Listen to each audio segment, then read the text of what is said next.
अस्सलामु अलैकुम वरहमतुल्लाहि वबरकातुहू। रब्बि इश्रह ली सदरी वयस्सिर ली अमरी वहलुल उक़दतम मिन लिसानी यफ़क़हू क़ौली। क्वेश्चन नंबर 8 हमने कैप 2 में स्टार्ट किया है और आज इंशाल्लाह उसको तकरीबन कंक्लूड कर रहे हैं नमाज पाए चैप्टर 2 के कॉन्स्टिट्यूशन के। इसके अंदर हमने जो बात डिस्कस की थी वो ये की थी चैप्टर 1 के अंदर कि पाकिस्तान का टैक्सेशन या पूरी दुनिया में टैक्सेशन सिस्टम कैसा होना चाहिए, काइंड्स कैसी होनी चाहिए, क्या काइंड्स है उसकी, प्रिंसिपल्स क्या है, रेवेन्यू नॉन रेवेन्यू ऑब्जेक्टिव्स क्या है उसके, एक साउंड टैक्स सिस्टम के प्रिंसिपल्स क्या होने चाहिए, लेवी ऑफ लॉ क्या होना चाहिए। फिर हमने चैप्टर 3 के अंदर हमने कहा कि हमारे 4 स्टेक होल्डर होते हैं। एक कानून लगाने वाले लेजिस्लेटर, उनको कैनन्स को फॉलो करना चाहिए। एक एडमिनिस्ट्रेटर, एफबीआर, टैक्स डिपार्टमेंट, उनको लोगों को तंग नहीं करना चाहिए, उनको तरीके से रिश्वत नहीं लेनी चाहिए, गिफ्ट नहीं लेने चाहिए, ये सारे काम उनको अवॉइड करने चाहिए। ये बात हमने वहां पर उनसे ये भी डिस्कस की थी। फिर हमने बात की थी कल टैक्स पेयर की। यूटिलिटेरियनिज्म क्या है कि मेरे पैसे से उसको टैक्स क्यों देना चाहिए, कि मेरे पैसे से लोगों को फायदा होगा। और वर्च्यू एथिक्स क्या है कि ऑनेस्टली मुझे काम करना चाहिए, कोई भी काम करते हुए सादिक और अमीन होना चाहिए, जो अमानत है इस मुल्क की उनको पहुंचानी चाहिए। और तीसरा क्या, ड्यूनटोलॉजी, मुझे अपनी जिम्मेदारी समझनी चाहिए, इस मुआशरे का हिस्सा हूँ, एक जिम्मेदारी के तौर के ऊपर मुझे ये टैक्स देना चाहिए। ये 3 चीजें हमने डिस्कस की थी।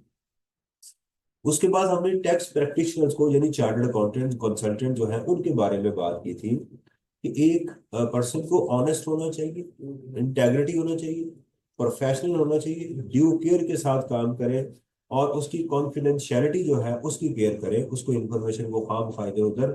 ये जनरल थे। कल जो हमने बात आखिर में जो बड़ी इंपॉर्टेंट थी वो ये कर रहे थे कि अगर आप किसी का ऑडिट कर रहे हैं, किसी क्लाइंट का, क्लाइंट किसको कहते हैं? क्लाइंट किसको कहते हैं? जिसका ऑडिट कर रहे हैं, ठीक है, उसको क्लाइंट कहते हैं। आपके क्लाइंट ने उस फाइनेंशियल फाइनेंशियल स्टेटमेंट का तो पता है ना, कितनी होती है? 5। स्टेटमेंट ऑफ फाइनेंशियल पोजीशन यानी balance sheet, statement of comprehensive income, income statement जो है, इनको, इनके अंदर अगर आपकी उसने इनपुट मांगी हुई है कि भी इसमें फला फला फिगर आप मुझे बताएं कैसे करनी है, तो क्या मुझे वो सर्विस उसको प्रोवाइड करनी चाहिए या नहीं करनी है। ये एक सेपरेट चीज ऐड कर दी आई कैप ने हमारी किताब में, code of ethics for chartered accountants. ये चार्टर्ड अकाउंटेंट्स के लिए कोड ऑफ एथिक्स क्या है, उसके अंदर उन्होंने उसको 3 या 4 हिस्सों में गालबन डिवाइड किया हुआ है। पहला ये है कि आपको टैक्स सर्विसेज प्रोवाइड करते हुए किन चीजों का ख्याल करना चाहिए। तो कल हमने बातें डिस्कस की। नंबर 1 कि जो मेरे से सर्विसेज मांगी जा रही है उसकी नेचर क्या है, वो किस तरह की मेरे से सर्विसेज मांग रहे हैं। नंबर 2, इनका जो स्टाफ है, जो ये काम कर रहा है, उसकी एक्सपर्टीज क्या है, उसका लेवल ऑफ एक्सपर्टीज क्या है। वो जो चीज मैं तैयार करने जा रहा हूं उसको टैक्स डिपार्टमेंट कैसे उसकी असेसमेंट करेगा। और चौथी ये है कि वो कितनी कॉम्प्लेक्स है, क्या मैं उसको हैंडल भी कर सकता हूँ या नहीं। ये सवाल अगर आपको एग्जाम में पूछा जाए कि कौन से फैक्टर हैं जो मुझे सर्विसेज प्रोवाइड करने से पहले कंसिडर करने चाहिए, तो आप ये 4 बातें बताएंगे कि ये 4 फैक्टर जो हैं मुझे कंसिडर करने चाहिए। सही समझ आ गई? ये चीज क्लियर है यहां तक? आज जो हम इसके आगे बात करने जा रहे हैं, नहीं मैंने स्क्रीन बेटा भी शेयर नहीं की, मैंने भी स्क्रीन शेयर नहीं की, मैं भी ये करने वाला हूँ।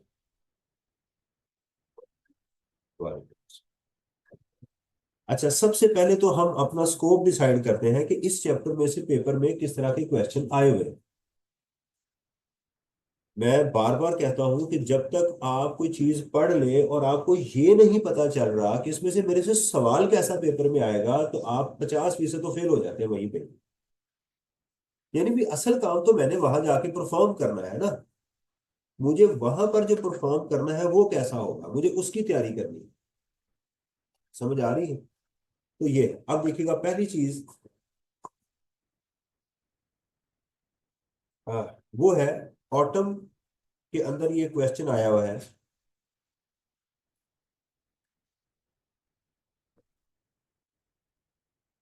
ऑटम के अंदर क्या कर रहे हैं, कहता है जी, discuss whether the following tax services can be provided to an audit client. ये डिस्कस करें कि क्या ये सर्विसेज एक ऑडिट क्लाइंट को दी जा सकती हैं, which is not a public interest company. दो कंपनीज होती हैं, एक वो कंपनी होती है जिसमें पब्लिकली शेयर्स इन्वॉल्व होते हैं, एक होती है जिसमें पब्लिक के शेयर्स इन्वॉल्व नहीं होते। मिसाल के तौर के ऊपर आप इजहार प्राइवेट लिमिटेड को देखेंगे ना, तो उसके शेयर होल्डर में वो खुद होगा, उसकी बीवी होगी, उसके बच्चे होंगे। फैमिली ओन्ड बिजनेस होगा जिसमें पब्लिक का कोई इंटरेस्ट शामिल नहीं है, बल्कि मालिकान खुद बैठे हुए हैं। लेकिन अगर आप निशात को देखें, पैकेजेस को देखें, अलाइड बैंक को देखें, तो इनके शेयर बिकते हैं पब्लिकली। उनको कहते हैं पब्लिक इंटरेस्ट कंपनी। इंटरेस्ट का मतलब सूद नहीं होता। इंटरेस्ट का मतलब, तो उसकी इंटरेस्ट उसको क्या बोलते हैं, दिलचस्पी। यानी जहां लोगों का इंटरेस्ट इन्वॉल्व हो, लोगों ने पैसे उसमें इन्वेस्ट किए हुए हैं, उसकी बात की जा रही है। जो कि पब्लिक इंटरेस्ट कंपनी नहीं है, नंबर वन, तो उसकी रिटर्न तैयार करने के लिए, ठीक है। सवाल क्या है, देखिएगा, सवाल ये है कि क्या whether whether the following tax services can be provided, क्या ये सर्विसेज प्रोवाइड की जा सकती हैं एक ऐसी कंपनी को जो इसमें पब्लिक का इंटरेस्ट नहीं है। उसका पॉइंट नंबर वन क्या है, preparation for the tax return. Number two, और उसकी calculation for the purpose of accounting entries, मेरे से कुछ एंट्रीज करवाते हैं अपनी फाइनेंशियल स्टेटमेंट के लिए, वो करनी चाहिए या नहीं करनी चाहिए, ये सवाल है। ऑटम 23 में list the fundamental principles of ethics for tax practitioners. Tax practitioners के फंडामेंटल प्रिंसिपल्स को क्या करें, लिस्ट करें। जब बात पूछा जाए ना लिस्ट डाउन करें, तो फिर आपने 1 2 3 4 इस तरह लिखना होता है, इसको लिस्ट बोलते हैं। Also describe any two of the principles. ये बात को समझे, कुछ समझ आई आपको क्या आपसे मांगा गया है। इसमें दो बातें बेटा मांगी गई है। नंबर वन, कि उन चारों प्रिंसिपल्स को क्या करें, चार या पांच हैं उनको लिखें, सिर्फ 1 2। आप लिखेंगे following are the principles for of ethics for tax practitioner, 1 2 3 4 5। कहता है also describe any two of the principle, तुम जो आपने ऊपर लिखे हैं उनमें से कोई दो उसकी एक्सप्लेनेशन दे।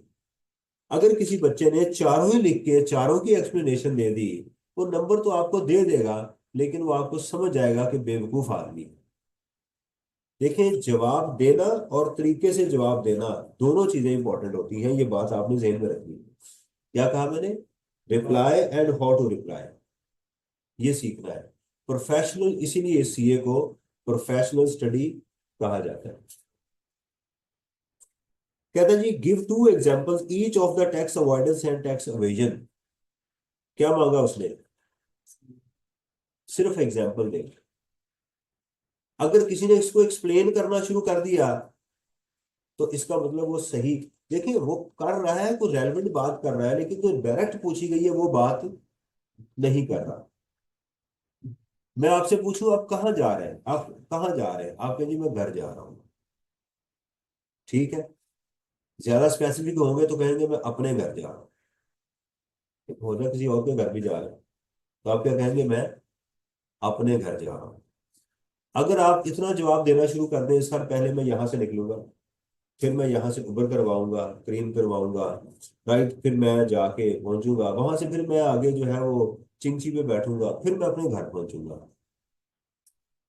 आपने मुझे असल बात बता दी है इसमें कि मैं अपने घर पहुंचूंगा, लेकिन इससे पहले कुछ बेवकूफी आपने मेरे साथ लगाई है, मेरा टाइम जाया किया। अब समझ आई। सुम्म बुकमुम फहुम ला यरजिऊन खतमल्लाहु अला कुलूबिहिम व अला समइहिम व अला अबसारिहिम। तो भाई समझ रहे हो ना, ये है। तो यहाँ क्या मांगा जा रहा है, इसीलिए हम कहते हैं कि सीए के अंदर 90% बच्चा जो फेल होता है उसको पेपर आता होता है, उसको पेपर आता होता है। All chartered accountants are hard workers, but all hard workers are not chartered accountants. हर बंदा जो मेहनत करता है वो चार्टर्ड अकाउंटेंट नहीं बनता, क्योंकि वो हार्ड वर्किंग करता है, स्मार्ट वर्किंग नहीं साथ करता। समझ आ रही ये है। गिव टू एग्जाम्पल ईच हो, तो आप जैसे following are the example of tax avoidance and evasion लिखेंगे। टैक्स अवॉइडेंस दो एग्जाम्पल, टैक्स एविजन दो एग्जाम्पल बस। Also suggest the appropriate tax measure to prevent these tax evasion. इस टैक्स एविजन से बचने के लिए क्या करें, इसकी मेजर्स दे। मेजर ये बात पूछी जा रही है, किस तरह से बचा जा सकता है। ठीक है, आप सोचें कैसे इससे बचा जा सकता है। कैसे बचा जा सकता है, टैक्स पेयर के पॉइंट ऑफ व्यू से सोचें। ये भी मुझे मुआशरे के लिए क्या करना है, मैं पैसा दूंगा तो उससे यूटिलिटी पैदा होगी। मेरी वालेकुम सलाम। मेरी जिम्मेदारी है मैं पैसे दूं, कानून की पासदारी करूं। सही है ये चीज। इसका आंसर देख लीजिएगा, मैंने साथ दिया हुआ है, ये गूगल ड्राइव में शेयर हुई है चीज, और इसका लिंक आपके साथ शेयर है। अच्छा जी, आप देखिएगा 24 में, ये लेटेस्ट बिल्कुल 24 में है। योर फर्म इज द, अच्छा एक मिनट को देख लीजिएगा। हाँ सही, थैंक यू बहुत शुक्रिया। Your firm is the auditor of a public interest company. दोबारा आ गया सवाल, रिपीट हो गया। स्टूडेंट मेरे से पूछा सर मैं कितने पास पेपर करूं। मैं कहता हूं जब सवाल रिपीट होना शुरू हो जाए ना, तो इसका मतलब ये है कि आप एक्सट्रीम तक आ गए। अगर आप क्वेश्चन कर ही जा रहे हैं और क्वेश्चन रिपीट नहीं हो रहा, तो इसका मतलब वैरायटी और मौजूद, वैरायटी और मौजूद है। लेकिन अगर आप जो है वो एक लेवल तक आ गए हैं, अब देखें ये क्वेश्चन रिपीट हुआ ना, ये वाला, वो शख्स जो पेपर करके जाता है घर से, उसके लिए 90% पेपर ओपन बुक होता है, क्योंकि वो ऑलरेडी इसको पता होता है कि ये सवाल आया था फलां अटेम्प्ट में और इसका ये जवाब है। Your firm is the auditor of a public interest company जबार gas company. The management of JGSL has requested your firm to prepare current and deferred tax calculation for the purpose of its annual obligation required. ये उसकी requirement है। In the light of Code of Ethics Chartered Accountant, discuss whether your firm is permitted to perform services requested by this। 4 number का सवाल है ना, same ऊपर देखिएगा क्या पूछा गया था आपसे।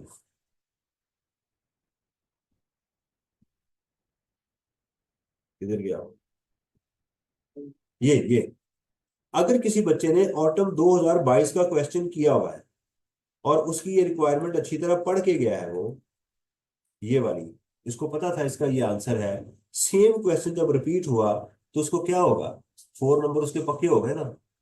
किस वजह से हुए, क्योंकि ऑलरेडी वो चीज को डिस्कस करके गया हुआ। अंडरस्टैंड। आगे देखिएगा, list any 7 responsibility of tax administrators arising from the best ethical practices, 7 number का है। और दूसरा क्या है, state any 6 ethical issues which the administrator may face while discharging their duties.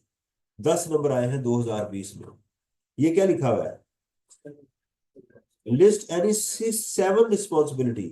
क्या रिस्पॉन्सिबिलिटी है उसकी, गिफ्ट ना ले, वो सारा पड़ा था ना, गिफ्ट ना ले, लोगों को तंग ना करे, उनकी रिस्पॉन्सिबिलिटी, उनको केयर करे। एथिकल इश्यूज क्या है, अब उसकी गलत चीजें लिख दी, एक्सेप्टिंग गिफ्ट, राइट, वो सारी चीजें जो थी, लोगों को तंग करना, अब्यूज करना, मिसबिहेव करना, ये वाले काम है उसके एथिकल इश्यूज, ये वाले। समझ आ रही है। चले अब चलते हैं, कल हमने ये डिस्कस किया था पैरा 6.2। क्लियर, ये जनरल था, इसमें पब्लिक प्राइवेट का कोई इंटरेस्ट नहीं है। अब सवाल ये है कि क्या मुझे किसी की tax return file, tax return समझ आ गई, टैक्स रिटर्न किसको कहते हैं, टैक्स रिटर्न किसको कहते हैं।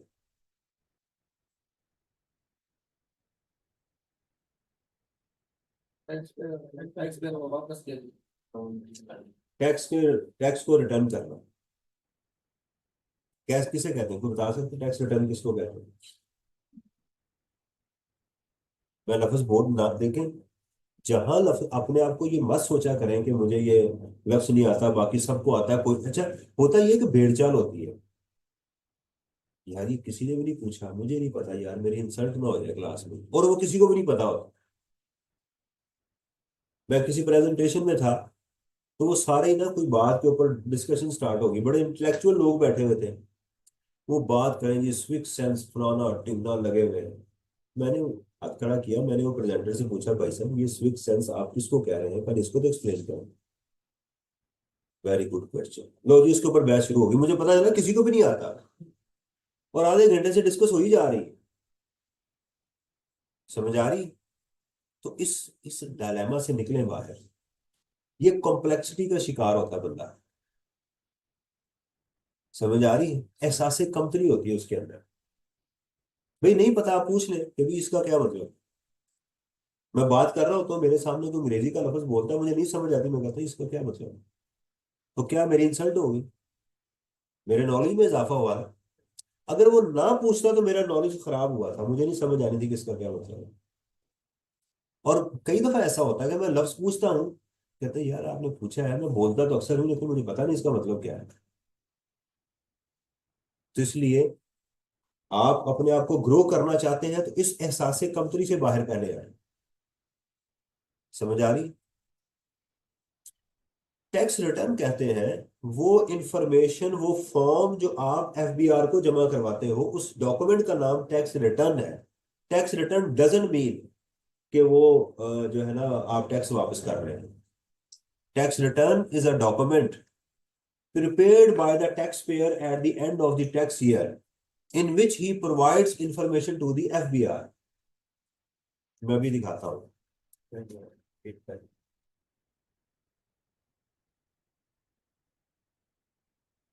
Tax return is a document, अब तो ऑनलाइन है।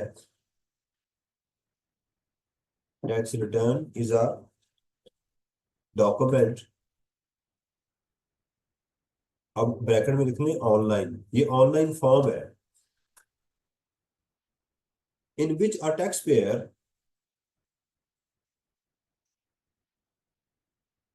चल रहा है,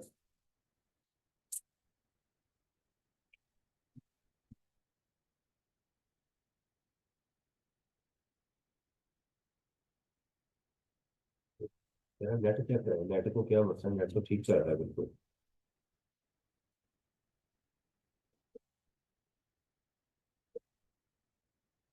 वायरस, वायरस लगता है वायरस हुआ पड़ा है।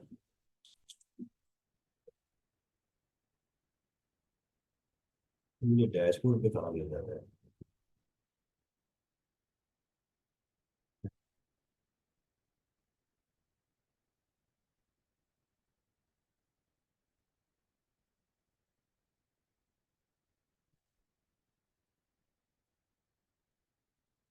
वेल ये मैं दिखा दूंगा आपको ना टैक्स रिटर्न। मैं ठहरे यूट्यूब पे लेता हूँ।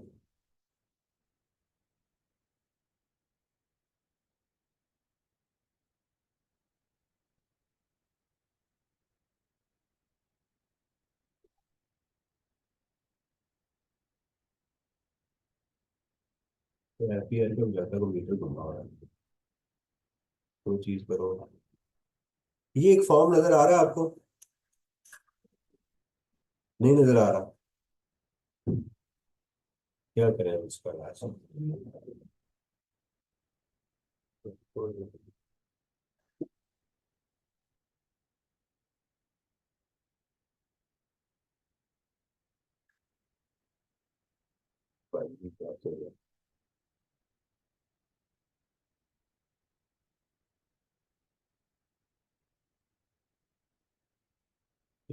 ये सब आ रहा है ये सारी में।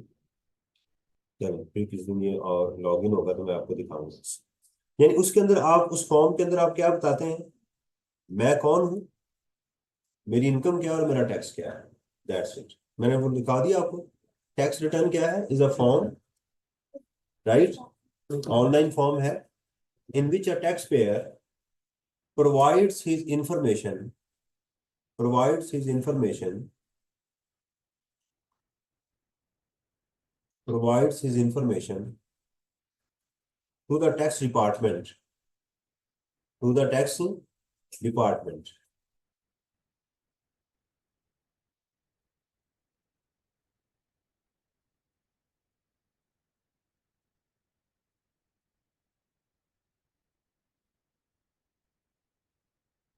regarding his profile income and tax।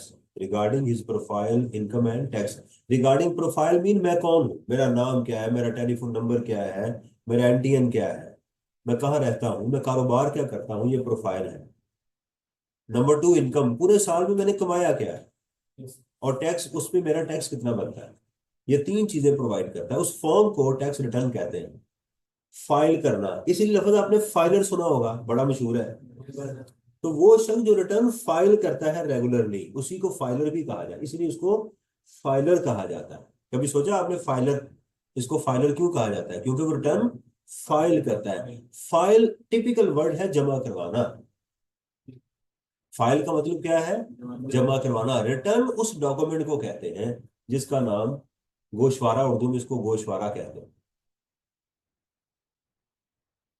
नहीं, कहते हैं जी क्या टैक्स रिटर्न जो है वो क्लाइंट की तैयार करनी चाहिए या नहीं।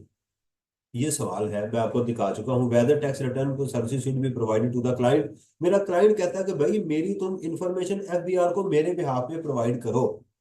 इसमें कोई थ्रेट नहीं है, इसमें कोई थ्रेट नहीं होती। समझ आ गई। Providing tax return preparation services does not usually create a threat. इसमें कोई मेरे प्रोफेशन के ऊपर आंच नहीं आएगी। आंच समझते हैं। Tax return preparation services involve, इसमें क्या क्या चीजें इन्वॉल्व होती हैं। अच्छा, जवाब इसका यही है। जवाब इसका यही था, वो जिसने पूछा था ना कि टैक्स रिटर्न फाइल करनी चाहिए या नहीं, तो इसका जवाब यही है कि tax providing tax return preparation service does not provide any threat. So an auditor may provide to the tax return service to this client, अपने क्लाइंट को सर्विस प्रोवाइड कर सकता है। उस सवाल का ये जवाब है। लेकिन कहता है सर्विसेज में क्या क्या चीजें इन्वॉल्व होती है। Assisting the client with their tax recording और reporting obligation by drafting compiling information. Assist करता है जिसमें एक चार्टर्ड अकाउंटेंट क्लाइंट को, ताकि वो रिपोर्ट कर सके अपनी जिम्मेदारियों को, और ड्राफ्ट करता है और कंपाइल करता है उसकी इंफॉर्मेशन को। ठीक है। सादा अल्फाज में assisting tax services, tax return preparation services involve assisting the client in providing his information to the tax department, पहला काम। दूसरा, advising on the tax return treatment of past transaction and responding on the behalf of the audit client। पहला, उसको assist करता है कि भाई ये डॉक्यूमेंट्स लेकर आओ, ये करो, वो करो, ये डेट है, इसके ऊपर तुमने सारा काम करना है। दूसरा क्या करता है कि जो तुम्हारी ट्रांजैक्शंस हुई हैं उसको ट्रीट कैसे करना है, कहाँ लिखना है, कितनी अमाउंट से लिखना है, एडवांस टैक्स को कैसे ट्रीट करना है। ये advising the client regarding the treatment of the historical transaction, ये दो काम करता है। सही है जी, बस इतनी बात। यहाँ दो सवाल आपको पूछे जा सकते हैं कि क्या टैक्स रिटर्न की सर्विस प्रोवाइड करनी चाहिए या नहीं, तो आप कहेंगे यस, प्रोवाइड की जा सकती है। आपसे पूछा जाए क्या सर्विसेज होती है, तो आप बताएंगे दो तरह की, असिस्ट करना और क्लाइंट को एडवाइस करना। नहीं जी, लास्ट पार्ट आ गया, tax calculation for the purpose of preparing accounting entry. ये सवाल बहुत दफा उसने पेपर में पूछा हुआ है, आपके सामने ये है। क्या अकाउंटिंग एंट्रीज, मेरा क्लाइंट मेरे से दो ही तरह की हैं, एक को करंट कहते हैं, दूसरे को डेफर्ड कहते हैं। ये क्या होती है आप टैक्स में पढ़ लेंगे, आईएफआरएस में आप पढ़ लेंगे, मेरा इसके साथ कोई लेना देना नहीं है। बस आप, करंट होती है, एक डेफर्ड होती है। करंट जिसमें से करंट गुजर सकता है, डेफर्ड जिसमें थोड़ा सा बाद में करंट गुजर सकता है, उसको हम ये कहते हैं, फिलहाल यही समझते हैं।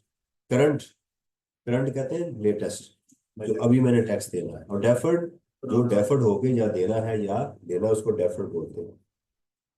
Preparing calculations of current and deferred tax liabilities or asset for an audit client for the purpose of preparing accounting entry that will be subsequently audited by the firm। ये असल लफ्ज है। ये तैयार भी मैंने ही की है और उसके बाद ऑडिट भी मैं ही कर रहा हूं। That are being audited again by me। Accounting entries are prepared by me, advised by me, and again audited by me, मैंने ही तैयार की है, मैं ही उसको चेक कर रहा हूं। राइट। ये बिल्कुल ऐसे ही है कि जैसे एक खातून है घर में खाना बनाती है और उसको समझ आ जाती खाना ठीक नहीं आज बना, तो वो कहती है कि क्या ही बात है, इतना जबरदस्त आज मैंने खाना बनाया है ना, हालांकि वो खाना अच्छा नहीं होता। इसको कहते हैं सेल्फ रिव्यू करना। क्या करना? सेल्फ रिव्यू करना। Create a self review threat. Self review threat है। अब ये सवाल ये भी पूछा जा सकता है कि what is meant by self review threat. तो आप कहेंगे the checking of the own work, assessment of the work prepared by one self. एक बंदे का अपने ही काम को चेक करने को सेल्फ रिव्यू कहते हैं। And the threat created by that is known as self review threat. यानी इसकी एग्जांपल आप क्या दे सकते हैं, यही वाली accounting entries offered by the chartered accountant auditor to the client, and after that these financial statements are being audited by the chartered accountant। उसने खुद ही उसको कर लिया।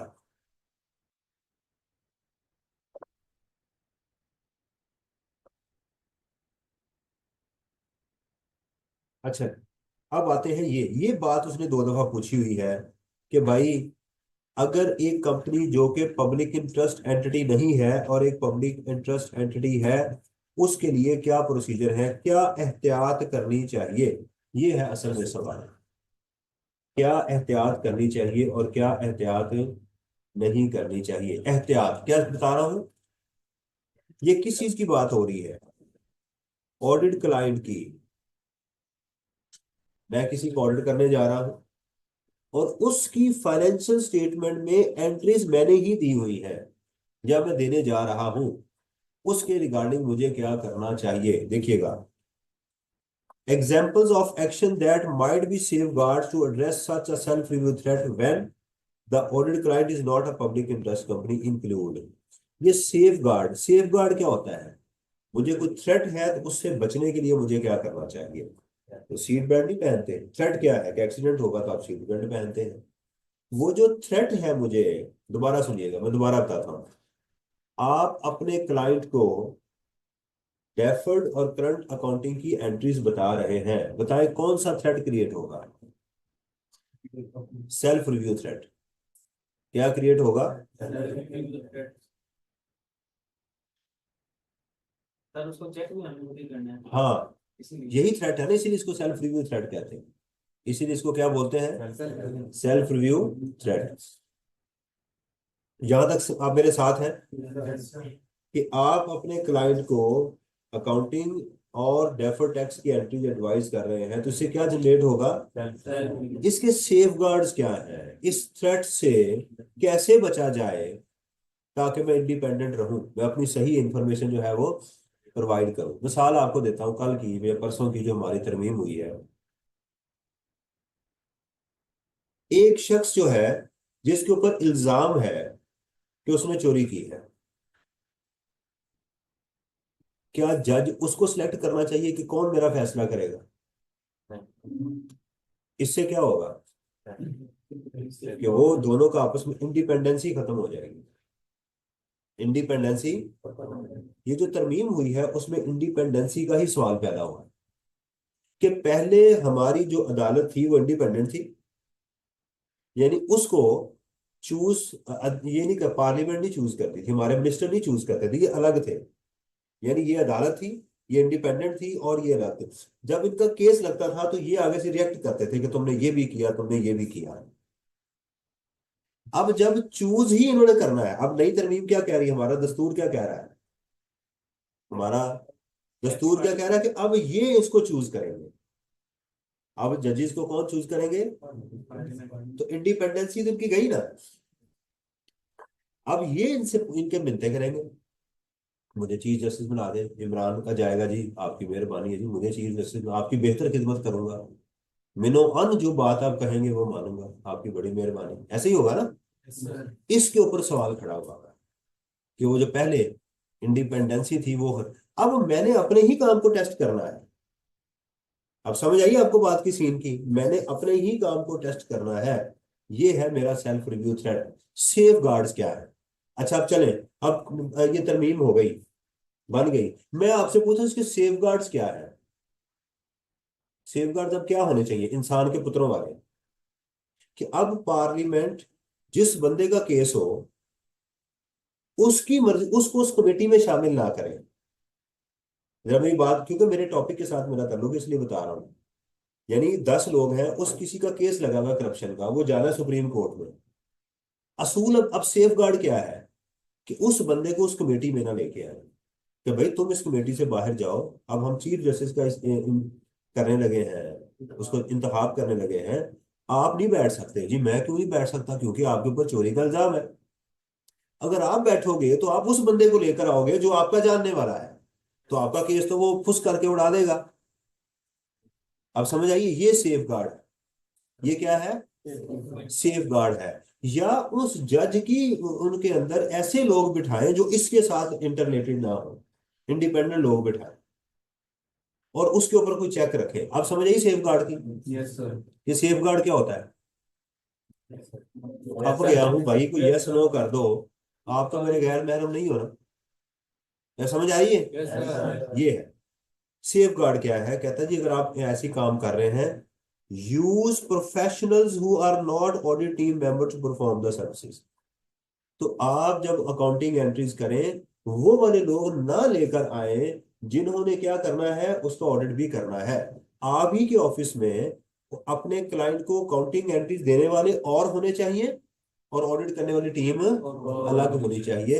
यानी पार्लियामेंट का हिस्सा है, हुकूमत का हिस्सा है, लेकिन टीम बनाने वाले लोग और होने चाहिए, एडवाइस करने वाले लोग। पहली सादा सी बेहतरीन एग्जांपल आपको देके मैंने दस्तूर भी समझा दिया, अपना काम भी कर गया। समझ आ गई? अगली चीज क्या है? Having an appropriate reviewer who was not involve in providing the services review the audit work और सर्विसेज परफॉर्म। चले अगर ऑडिट टीम में से ही, देखें दोबारा सुनिएगा, उस ऑडिट टीम ने उसमें ऐसा बंदा शामिल है जिसने ये काउंटिंग एंट्रीज की हुई है, तो क्या करें? कि किसी और बंदे को कहिए इसको दोबारा रीचेक करो, ये काम गलत तो नहीं हो रहा। जब पहला स्टेप क्या है कि जो लोग अकाउंटिंग एंट्री सुजेस्ट कर रहे हैं वो और ऑडिट टीम को सेपरेट रखें। ये किसकी बात कर रहा हूं? जिसमें पब्लिक इंटरेस्ट शामिल नहीं है। अगली चीज क्या है? स्टेप नंबर टू ये है कि अगर ऑडिट टीम के अंदर वो लोग शामिल हैं, तो किसी और बंदे से उसको री रिव्यू करवा लें, दोबारा रिव्यू करवाएंगे, यार चेक करो ये काम ठीक होगा, गलत तो नहीं हुआ। ये 2 सजेशन आपने देनी है। अगर आपसे पूछा जाए कि अगर आप एक ऑडिटर से पूछा जाए तो उसने टैक्स सर्विसेज भी प्रोवाइड करनी है और अकाउंटिंग एंट्रीज भी प्रोवाइड करनी है, तो आप लिखेंगे कि by providing the tax audit audit services to a client and also providing tax services regarding the accounting and deferred entries, a self-review threat will be generated. Right? The following are the safeguards to prevent this threat. इस threat से बचने के लिए ये safeguard है। Okay, चलो अच्छा आगे सुनिएगा कि अगर इसमें पब्लिक का इंटरेस्ट शामिल है, पब्लिक का इंटरेस्ट इसमें, तो फिर क्या किया जाए? पब्लिक का इंटरेस्ट यानी अवाम का पैसा लगा हुआ है ना, उसमें पब्लिक इंटरेस्ट शामिल है। ये हम कहते हैं ये बस जा रही है, पब्लिक प्रॉपर्टी है यार, इसको ना जलाएं, इसको ना तोड़ें। वो क्यों? गवर्नमेंट की है, गवर्नमेंट से मुराद क्या? मेरी है वो। अच्छे मुआशरे के अंदर लोग अपनी बसें नहीं जलाते, तोड़ फोड़, वो अपनी सड़कों को नहीं आग लगाए, जो अपने दरख्तों को नहीं आग, वो उसका पैसा है भाई, पागल हो तुम? ये क्या काम कर रहे हो? ये तुम्हारा पैसा है, इसकी हिफाजत तुमने करनी है। बल्कि उन लोगों को पकड़ो जो इसको जला रहे हैं, जो इसका बेड़ा गर्क कर रहे हैं। समझ आ रही? अ फर्म और अ नेटवर्क फर्म, फर्म यानी चार्टर्ड अकाउंटेंट, और अ नेटवर्क फर्म अगर एक से ज्यादा फर्म है, shall not prepare tax calculation of current and deferred tax liability for an audit client। देखें ऊपर क्या कहा गया? ऊपर कहा गया यस कर ले, कर ले, लेकिन ये सेफगार्ड, ये एहतियात करें। लेकिन यहां क्या कहा गया कि नहीं करना? यहां पर आपने ये काम नहीं करना। That is a public interest entity for the purpose of preparing account. बस यहाँ सिंपल आप ये लिख दें कि a firm or network firm should not prepare the calculations for our current and deferred taxation, right? If, अब क्या है, that are material to the financial statement, ये शर्त है। अगर ये बड़ी मटेरियल अमाउंट है, material amount mean heavy amount है, बड़ी अमाउंट है, तो अवॉइड करें। क्या करें? अवॉइड करें। ठीक है, ये उसने कहा है। इनको बिल्कुल सादा उसने जवाब दे दिया है। अगर वो मटेरियल है, अगर इममटेरियल है, देखिएगा, अगर इममटेरियल है तो क्या करें? ये वाला काम। अगर इम मतलब छोटी अमाउंट है और आपने वही उनको खुद ही कैलकुलेट करवाई हुई, तो क्या करना है? क्या करना है? और फिर वही वो उससे करवाएं जो ऑडिट नहीं कर रहे। और अगर आपने कर दी है तो एक उसका एक इंडिपेंडेंट रिव्यू और करवा लें। समझ आ गई? चलो, अच्छा, अब मैं आपको जरा इसकी आ, चीजें बताता हूं कि हमने अभी क्या किया है।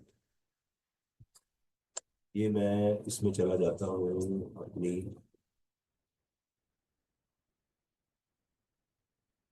इसके नीचे ही मैं लिख देता हूँ।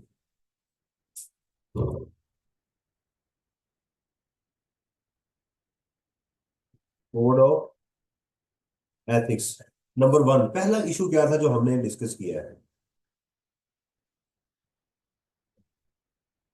देखें, what factors should be considered before providing tax. Sir, tax services से क्या मुराद है, आप बता सकते हैं? Filing filing of tax return और, हाँ, प्रिपेयरिंग अकाउंटिंग एंट्रीज। दो तरह की चीजें हमने डिस्कस की है। क्लियर होगी? अकाउंटिंग एंट्रीज और टैक्स रिटर्न फाइल। ठीक है, अच्छा जी। Should an auditor provides provides tax return services to its clients. क्या एक चार्टर्ड अकाउंटेंट को प्रोवाइड, क्या टैक्स सर्विसेज प्रोवाइड करनी चाहिए? Yes, sir tax services provide कर सकता, उसमें कोई इशू नहीं है। ये सवाल भी हो गया। ठीक है जी। What constitute tax services, tax services से क्या मुराद है, तो मैंने बता दिया अगर ये पूछा जाए। ठीक है, टैक्स सर्विसेज से क्या मुराद है, मैंने दोनों चीजें बता दी। रिटर्न का फाइल करना और वो उसको वो करना। ठीक है जी। अच्छा जी, what can an auditor provides accounting entries या suggest accounting entries services to an entity having no public interest। क्या एक ऑडिटर को एक ऐसी एंटिटी को जो कि पब्लिक नहीं है उसको tax accounting entry services provide करनी चाहिए या नहीं? देखिए, टैक्स सर्विसेज रिटर्न की तो सबको प्रोवाइड की जा सकती है, बेशक पब्लिक हो या नॉन पब्लिक हो। लेकिन अकाउंटिंग एंट्रीज की सर्विसेज प्रोवाइड की जा सकती है सब्जेक्ट टू द सेफगार्ड्स। इसका जवाब क्या होगा? प्रोवाइड की जा सकती है सब्जेक्ट टू दी सेफगार्ड्स। अच्छा, यही सवाल अगर आपसे किया जाए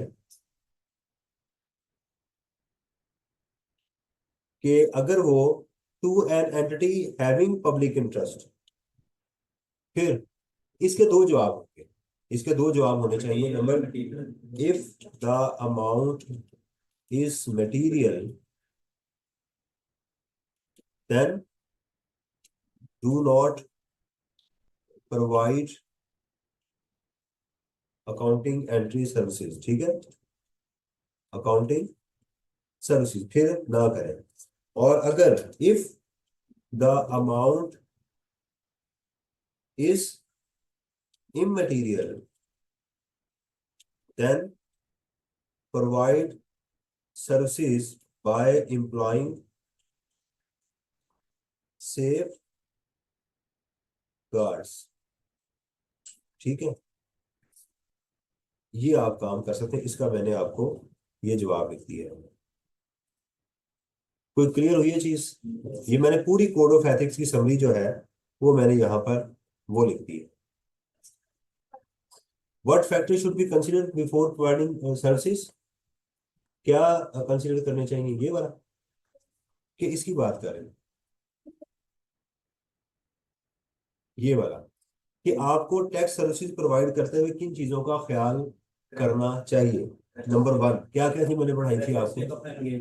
हाँ, nature of the transaction, nature of the services, और complexity of the complexity of the services, कितनी कॉम्प्लेक्स है, ठीक है, और expertise of the client employees, client employees involved in these entries, or assessment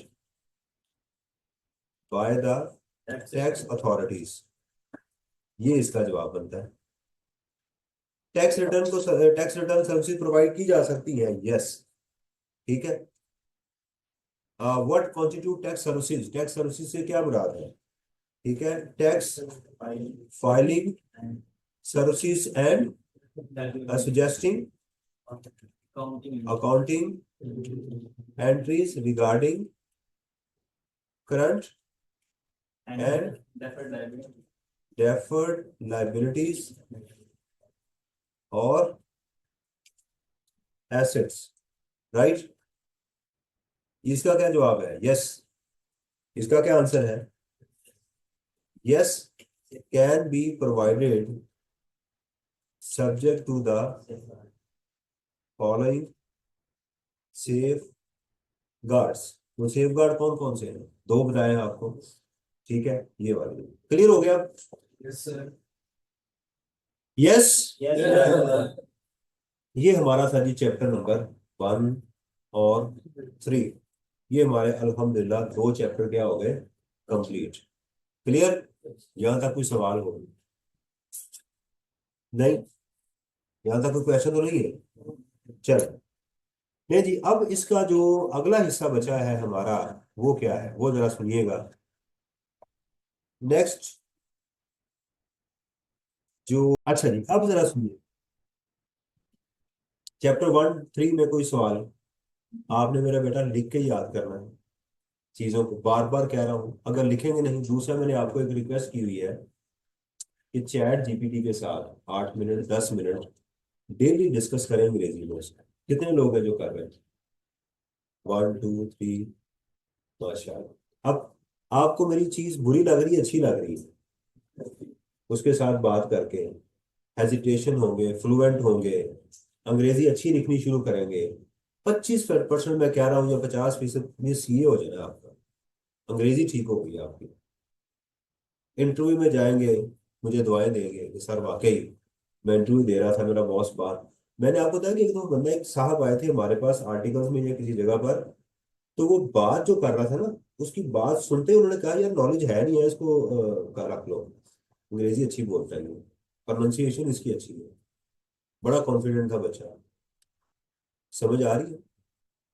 हमारी एक खामी है कि हमारे सामने कोई अंग्रेजी बोले हम वैसे ही उससे जो है ना वो बड़ा इंप्रेस हो जाते हैं, क्योंकि सिविलाइज्ड नेशन की है ना, सिविलाइज्ड नेशन की है, हमारी अपनी जुबान बहुत अच्छी है, पंजाबी भी बहुत अच्छी है, लेकिन हम मुआशरे में जाते हुए अवॉइड करते हैं पंजाबी बोलने से। क्यों? तो ये समझेंगे कि यार ये सिविलाइज्ड नहीं है। हालांकि जुबान का सिविलाइजेशन के साथ तो कोई खास ताल्लुक नहीं है, लेकिन इंसान की फितरत है कि वो जब किसी सिविलाइज्ड बंदे को देखता है तो उसको कॉपी करने की कोशिश करता है, उसके लिबास को, उसकी जुबान को, उसके रहन सहन को, उसके खाने को। वैसे मैं देखता हूँ हमारे बहुत सारे मुसलमान जो है वो लेफ्ट हैंड से खाते हैं। क्यों? क्योंकि वो बाहर जाते हैं तो गोरे को लेफ्ट हैंड से खाता देखते हैं, तो समझते हैं कि राइट हैंड से खाना जो है ना ये एक ऐसे ही बुरी, कोई अच्छी चीज नहीं है। समझ आ रही है? और वो खाएंगे, हाँ, वो जैसे वो पकड़ेंगे छुरी कांटा, वैसे ही जो है ना वो उसको लेके और वो उसके साथ खाएंगे, थोड़ा सा करेंगे। यस, ये सारा कुछ है ना, होना चाहिए, अच्छी चीज है, लेकिन आप दाएं हाथ से खा लें तो क्या तकलीफ है उसमें? समझ आ रही है? कोई ऐसा मसला नहीं है। पिज्जा है तो हाथ से नहीं खा सकते। वो बेशक पेट खराब हो जाए, उसको बेचारे को लगे रहेंगे, खेलते रहेंगे उसके साथ, ये नहीं आता भूख भूख में, उसको खा लो। कौन सी क़यामत आ गई? आपने पैसे दिए हैं, कोई आपको कहेगा तो नहीं। तो इससे बाहर आए कॉम्प्लेक्स से। डोंट थिंक सो कि यू आर पुअर पर्सन। आपको अल्लाह ने मुकम्मल इंसान बनाया। हिम्मत करें, आपने अपने आप को तरक्की करनी है। ये ना सोचा करें कि यार मैं, भाई आप गरीब है तो क्या है, अल्लाह ने बनाया है ना। बनो आप, जो आप मेहनत करो, तरक्की करो, कर लोगे, सारा कुछ कर लोगे, इसमें कोई मसला है ही नहीं। लेकिन ये हर वक्त देखें, जो कहते हैं, जो गरीब घर में पैदा होना जो है, ये कोई बुरी चीज नहीं है। गरीब रहना, ये एक बुरी चीज है कि आपने फैसला कर लिया है कि मैं गरीब घर में पैदा हूं, इंशाल्लाह मेरी औलाद भी गरीब घर में पैदा हो, मेरी नस्लें तक गरीब घर में पैदा हो। क्यों? हिम्मत करें आप, कर सकते हैं आप, इसमें कौन सा मसला है? यूं कर, मैं कर सकता हूं ना।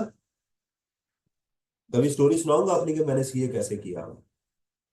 यानी मुझे पता चल गया कि यार मेरी अब ये स्टेटस है, लेकिन मैंने एक फैसला किया कि यार मैं अपनी औलाद को ये स्टेटस नहीं दूंगा। वो आगे जो मर्जी करे, उसकी मर्जी है, लेकिन अपनी औलाद को मैं ये स्टेटस नहीं दूं। तो आपने ये फैसला करना है कि आपने अपनी औलाद को कौन सा स्टेटस देना है। रुदड़ बनाना है उसे, गरीब बनाना है उसे। समझ आ रही है? ये अब हमारा टॉपिक शुरू क्या होने लगा है, वो है कॉन्स्टिट्यूशन, आइन। मैंने शुरू नहीं करना था, लेकिन चूंकि आइन में तब्दीली आई है, दस्तूर में, तो मैंने कहा कि दस्तूर के ऊपर बात होगी। हमारे दस्तूर में टैक्स के रिगार्डिंग क्या चीजें शामिल हैं? नंबर वन, कि इसमें बजट बनाता कौन है? हमारे दस्तूर में बजट बनाने का तरीकेकार क्या है? अच्छा, आप इनकम टैक्स पढ़ेंगे, सेल्स टैक्स पढ़ेंगे, तो उसके एक हिस्से को सेक्शन कहा जाता है। ये बात भी ध्यान में रखनी, क्या कहा जाता है? यानी इनकम टैक्स पढ़ेंगे, section 1, section 2, section 3, section 4। Sales tax section 1, FED section section चलेंगे। लेकिन जब आप इसको पढ़ेंगे, कॉन्स्टिट्यूशन को पढ़ेंगे ना, तो उसको सेक्शन नहीं बल्कि आर्टिकल बोला जाता है। Article 1, article 2। अभी पिछले दिनों आर्टिकल 63A में नहीं आई अमेंडमेंट। अब तो आप देखेंगे, जब वो आर्टिकल बोलेंगे ना, तो वो कॉन्स्टिट्यूशन की, दस्तूर की बात कर रहे होंगे। दस्तूर कहते हैं उस चीज को जिसकी पैरवी करते हुए वो कौम चलती है, उसको उस कौम का दस्तूर कहा जाता है। ऐसा शेर भी है अल्लामा इकबाल का या किसी का, कि दस्तूर निराले जहां पर ये भी होता है वो भी होता है, तो उसको दस्तूर कहा जाता है। कुछ ऐसी दुनिया में नेशन भी है जिनका दस्तूर है ही नहीं, यानी बेदस्तूरे हैं। उन्होंने ऑब्वियस सोचा हुआ है कि यही चीज होगी, ऑब्वियस है, हमें लिखने की कोई जरूरत है। यानी किसी शख्स को गाली नहीं दी जाएगी, लिखने की कोई जरूरत नहीं है, ये कॉमन सेंस है यार। वो कहते हैं क्यों लिखना है इसे? यानी इसकी लिखने की जरूरत है कि किसी को गाली नहीं दी जाएगी? यानी ये लिखने की जरूरत है कि किसी औरत को थप्पड़ नहीं मारा जाएगा? ये लिखने की जरूरत है कि किसी औरत को रात सोए हुए उठा के जनाब उसको आप ले जाएं जहां मर्जी? इसकी लिखने की जरूरत नहीं है। किसी शख्स को ये लिखने की जरूरत नहीं है कि हम किसी शख्स को उठा के अदालत में पेश नहीं करेंगे, बल्कि कहीं और ही पेश करेंगे, उसका पता ही नहीं है घर वालों को। ये वो कहते हैं इसकी जरूरत ही नहीं है। ये कॉमन सेंस है कि आपने अगर किसी शख्स को पकड़ा है किसी मद में, तो उसको आप पेश करें, उसके ऊपर जुर्म साबित करें, उसको सजा दें। That's it. उसके आगे वो मुसलमान हो, वो काफिर हो, कोई भी हो, उसके ऊपर पूरा जो है ना इतलाक होगा कि भाई आपने ये क्यों किया है। समझ आ रही है? एक बड़ा मशहूर हमारा इंडिया में वाकया है कि उसके अंदर दो शख्स आपस में लड़ पड़े। एक हिंदू था, काफिर था, एक मुसलमान था। एक जगह के ऊपर लड़ाई हो गई, बड़ा मशहूर वाकया है। तो उसने, मुसलमान ने जरा चालाकी खेली। उसने हमायत लेने के लिए उसने उसको पोलिटिसाइज कर दिया।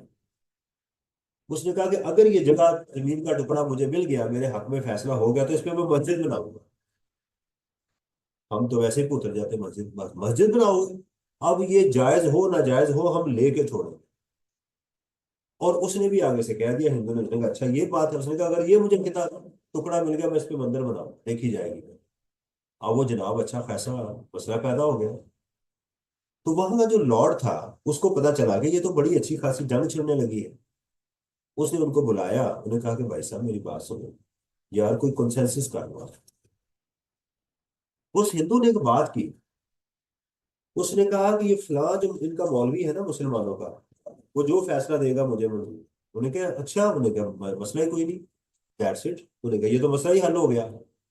और मुसलमान ने भी नारा लगाया, नारा तकबीर अल्लाह अकबर। उन्होंने कहा अब तो मस्जिद ही बनेगी, तो मौलवी साडा आ गया, बाबा साडा आ गया जनाब।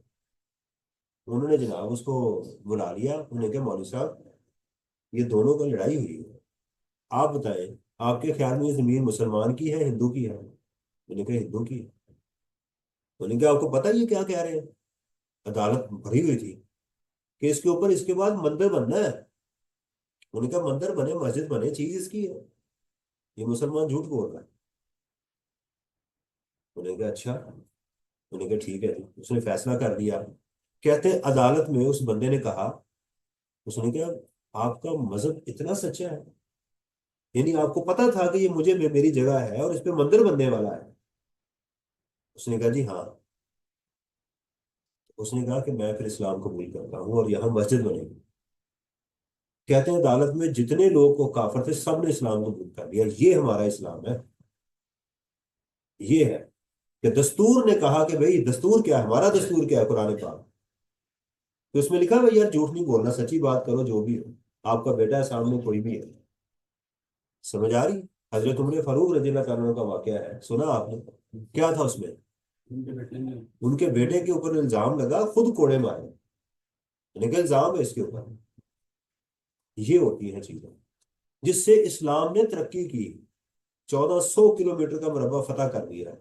एक चीज थी इंसाफ। हजरत अली रजी अल्लाह तआला ने फरमाया, कोई कौम जो है, कोई कौम चल सकती है, वो गुनाह पे चल सकती है, बेइंसाफी पे नहीं चल सकती।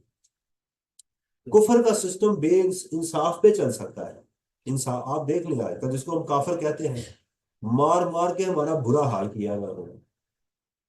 ये याद रखें, अल्लाह ताला ने, मैंने एक आलिम को सुना कि अल्लाह ने दुनिया में रहम नहीं रखा हुआ, रहम शरीयत में।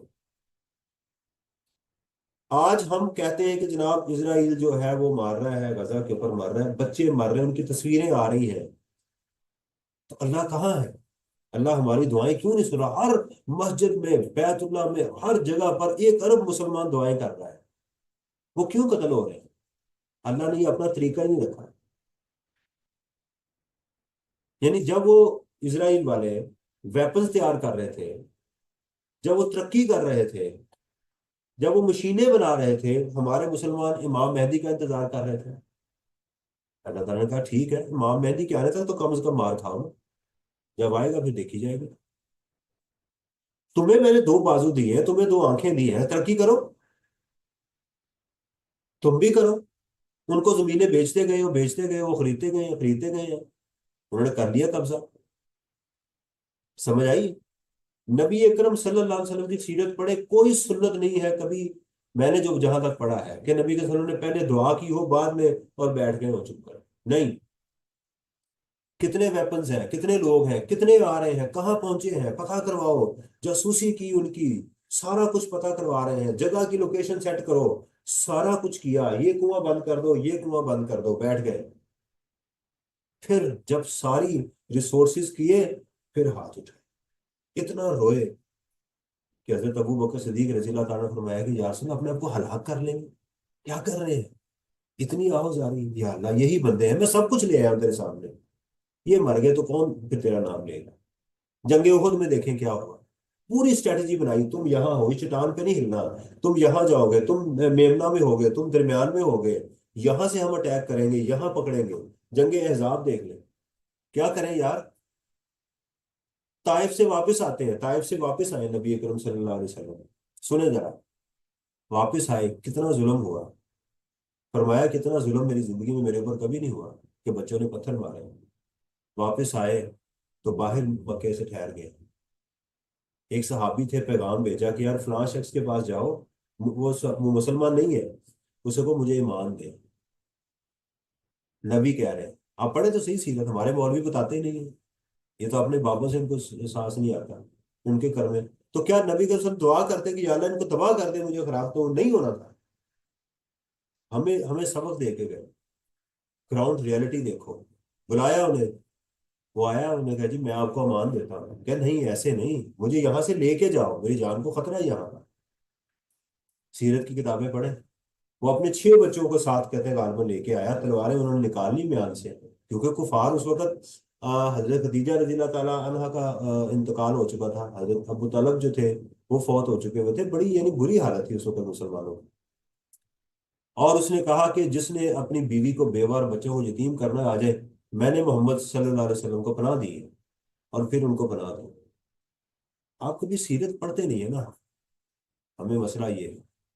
तो बेटा ये बात असल करने का मकसद है कि अगर आप गरीब हैं तो ये आपका कोई कसूर नहीं है। अल्लाह ने आपको इस घर में पैदा किया हुआ है, आपके अंदर एक ताकत मौजूद है, वो अल्लाह की है। आपने फैसला करना है कि मैंने इसको उठा के लेके जाना है। गरीब होना कोई बुरी बात नहीं है। आपके अंदर ताकत ज्यादा मौजूद है उस बच्चे की जो अमीर घर में पैदा हुआ है।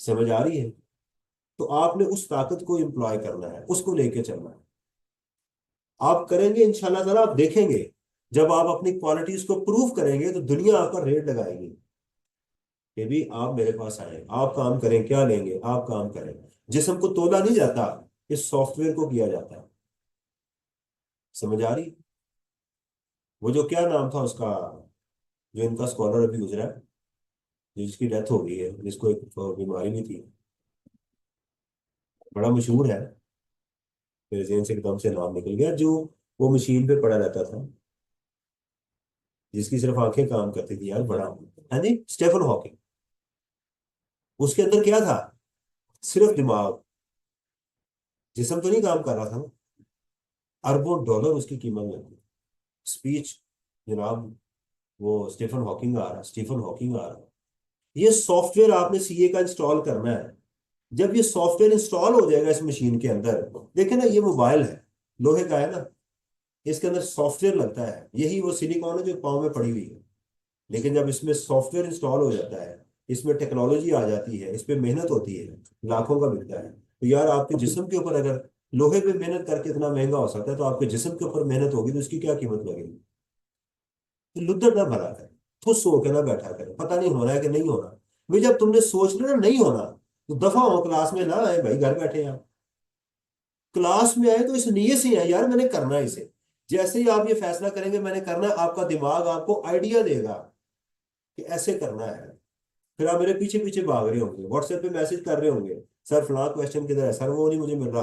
फोटो कॉपी पे सर पे चढ़े होंगे, भाई को आज सर ने नोट्स दिए हैं, किधर है वो, मुझे ये भी करना है, मुझे पास पेपर कर।